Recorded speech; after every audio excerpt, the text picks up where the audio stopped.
this lab, we are going to be determining the value of our resistors. Okay, so we have a series of resistors that are going to be used in this lab, and we need to make sure that they are the right values.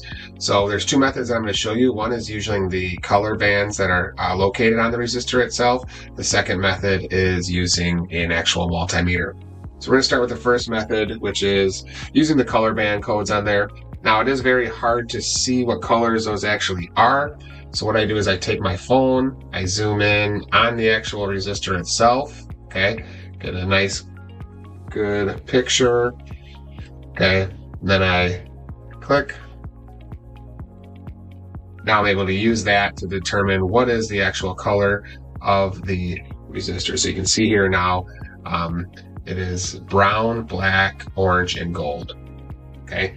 So this is a, there's 1, 2, 3, 4 bands on there. So that's important to note when we actually go to the website. So I just looked on, now this is at allaboutcircuits.com. It's basically just, I just typed in resistor color code reading. It also can do it with a chart. So this is a little bit of an easier way to do it. So we're going to identify our first color, brown. Second digit is black. Okay. And then our third digit is known as our multiplier. That one is orange, so it's going to be times 1K. So the resistance value of this is 10K. The last one we need to put in is our tolerance. Our tolerance is what is the allowable plus or minus that this can be. Okay, and that's 5% because it is gold. So this is a 10K resistor. So another method we can do that, if you have a multimeter, go ahead and take your multimeter.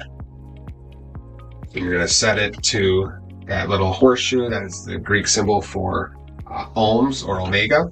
What you're going to do is you're just going to take your leads and you're just going to hold them on here.